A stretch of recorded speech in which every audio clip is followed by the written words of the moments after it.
வணக்கம். பட்டியல் சமூக மக்களின் நலனுக்காக இந்த பிசிஆர் சட்டம் என்பது கொண்டு வரப்பட்டது. அதுபோக தனி தொகுதி இப்படிலாம் அந்த மக்களுடைய நலனுக்காக அரசாங்கம் பல்வேறு சட்டங்களை வரையறுத்து இந்த மக்களுடைய வாழ்வாதாரம் உயர வேண்டும் அப்படிங்கிற நோக்கத்தில் ஏற்றினாங்க. இன்னைக்கு அந்த மக்களுடைய வாழ்வாதாரம் என்பது அனைவருக்குமே தெரியும். அரசியலிலும் சரி, பொருளாதாரத்திலும் சரி, தொழிலும் சரி, பெரிய லெவலில் இன்னைக்கு அந்த மக்கள் வளர்ந்திருக்காங்க. சந்தோஷம், அதுல மாற்றுக்கருத்தே இல்ல.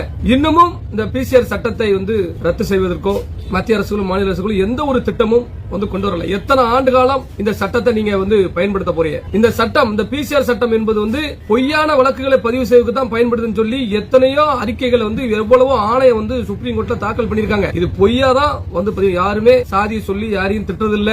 அப்ப இந்த சட்டத்தை பயன்படுத்தி பணம் பறிக்கிறாங்க, மக்களை மிரட்டுறாங்க, பட்டியலில் இல்லாத சமுதாய மக்களை மிரட்டுறாங்க அப்படிங்கறதா குற்றச்சாட்டே இருக்கு. ஒரு வழக்குல கூட SC/ST சட்டத்துல இவங்க யாரையும் குற்றத்தை நிரூபிக்கல. அப்ப இந்த சட்டத்தை ஏன் இன்னும் ரத்து செய்யாம இருக்காங்க கேள்வி. இந்தியா முழுவதும் பட்டியல் சமூக மக்களுடைய கணக்கெடுப்பு எடுத்துக்கிட்டோம்னா கொஞ்சம் போனா ஒரு 25 கோடி பேர் இருப்பாங்க. பட்டியலில் இல்லாத மக்கள் 100 கோடிக்கு மேல இருக்காங்க. அப்ப இந்த பாகுபாடு ஏன் அப்படின்னு தான் கேக்குறேன். சமூக நீதி அரசு அப்படின்னா சட்டத்தை எல்லாத்துக்கும் சமமாக்குங்க. தென் மாவட்டங்கள்ல தமிழ்நாட்டுல தமிழ் குழுக்கள் தமிழ் குடிகள் இணக்கமா இல்லாம இருக்க காரணமே இந்த பிசிஆர் சட்டம் தான். ஏன் அதை நீங்க அந்த சட்டத்தை ஏன் நீங்க வாபஸ் பெற மாட்டீங்க? காலையிலே போன், நிறைய போன் கால்கள் எங்க மேல பிசிஆர் ஆக்ட் போடுறதுன்னு சொல்லி மிரட்டுறாங்க.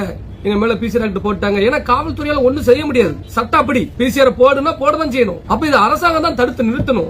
தனி தொகுதின்னு சொல்லி வச்சிருக்கீங்க. 40 வருஷம் 50 வருஷம் வச்சிருந்தீங்கன்னா ஒரு சராசரி குடிமகன் 18 வயசுல ஓட்டு போடுறவன், 18 வயசுல ஓட்டு போட வர்றவன் 50 வருஷமா அவன் பிறந்த மண்ணுல, அவன் பிறந்த தொகுதியில எலெக்ஷன்ல நிக்க முடியாத சூழ்நிலை இருக்கு. ஏன்னா அது தனி தொகுதி.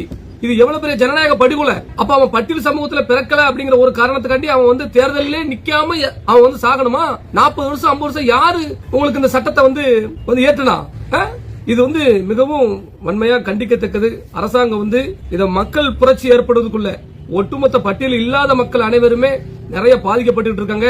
நிறைய போன் கால்கள் எனக்கெல்லாம் வருது. இணைஞ்சுக்கிட்டே இருக்கும். பட்டியலில் இல்லாத மக்கள் எல்லாருமே இணைஞ்சுக்கிட்டு இருக்கிறோம், எல்லாருமே பேசிக்கிட்டு இருக்கோம். இந்த மாதிரி மிகப்பெரிய ஒரு அழிவு ஏற்படுது இதனால, இந்த சட்டத்தால. இந்த சட்டத்தை வச்சு மிரட்டுறாங்கன்னு.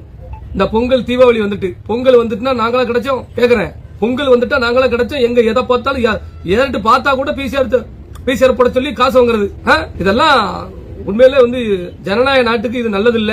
அதனால உடனடியா இந்த பிசிஆர் சட்டத்தை, இந்த தனி தொகுதி கலாச்சாரத்தெல்லாம் முதல்ல ஒழிச்சு கட்டணும்னு சொல்லி அரசாங்கத்தை நான் கேட்டுக்கொள்றேன். நான் பிறந்த எனது முக்குளத்தூர் மக்களுக்கும் பட்டியலில் இல்லாத மக்களுக்கும் நான் சொல்றேன், பொங்கல் வருது, எல்லாரும் கொஞ்சம் வாய்ப்புடி சட்டை போட்ட மாதிரி இருந்துக்கோங்க. வேற வழி கிடையாது. ஏன்னா நிறைய இன்னைக்கு SC/ST சட்டம் பிசிஆர் போடுறாங்கன்னு சொல்லி போனா வருது. நாங்க எதுவுமே பண்ணல, எங்க வீட்டுக்கிட்ட ஒருத்தன் பிரச்சனை பண்ணாலும் நாங்க எதுவும் பேசக்கூடாதுன்னு சொல்லி சொல்றாங்க.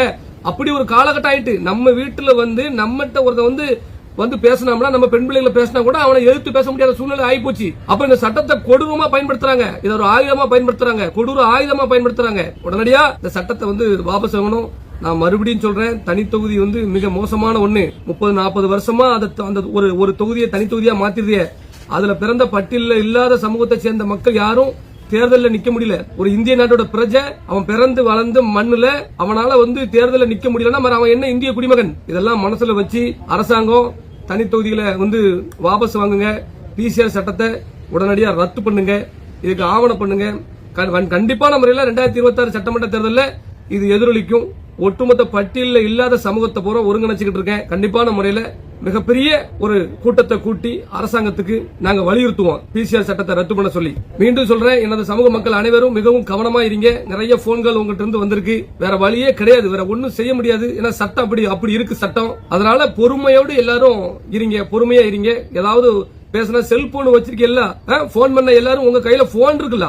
உங்க வீட்டுக்கிட்ட ஒருத்தர் பிரச்சனை பண்றானா அவனை வீடியோ எடுக்க வேண்டியதானே? ஏன் செல்ல உண்மையிலே செல்ல பயன்படுத்தாதது இந்த முக்குள சமுதாய மக்கள். ஒரு பிரச்சனைனா டக்குனு வீடியோ எடுக்க வேண்டியதானே? உங்ககிட்ட வம்பு எடுத்துட்டு நீங்க பேசும்போது மட்டும் அங்கிருந்து வீடியோ வருது. அவங்க வம்பு எடுக்கும் போது உங்ககிட்ட வீடியோ இல்ல. அதனால விழிப்புணர்வோடு இருங்க. எந்த ஒரு நிகழ்வா இருந்தாலும் காவல்துறைக்கு உடனே நீங்க எதுவும் பேசாதீங்க. நீங்க எதுவுமே பேச வேண்டாம். காவல்துறைக்கு உடனே போன் பண்ணி 100 கடிச்சு, ஐயா ஒருத்தர் பிரச்சனை பண்ணிட்டு இருக்கான் வாங்கன்னா வரப்போறாங்க. நீங்க ஏதாவது தட்டி கேட்டு தடுத்து பிசிஆர் கேஸ் போட்டுருவாங்க. புரியுதுங்களா? அதனால இதுல யாரும் மாட்டிக்கிடாதீங்க. விழிப்போடு இருங்க. பொங்கல் வருது. பொங்கல் வந்துட்டாலே இதுதான் பிரச்சனை. தீபாவளி வந்துட்டாலும் இதுதான் பிரச்சனை. பொங்கலை சிறப்பா கொண்டாடுறதுக்கு நாங்களா கிடைச்சோம் பிசிஆர் சட்டத்தை போட்டு துட்டு வாங்கி நீங்க கொண்டாடுறதுக்கு? இது என்னையா நாடு இது? சட்டத்தை உடனடியா பிசிஆர் சட்டத்தை ரத்து பண்ணணும். தனி தொகுதிகளை வாபஸ் வாங்கணும் சொல்லி மத்திய மாநில அரசுகளை நான் பணிவன்போடு கேட்டுக்கொள்கிறேன். நன்றி.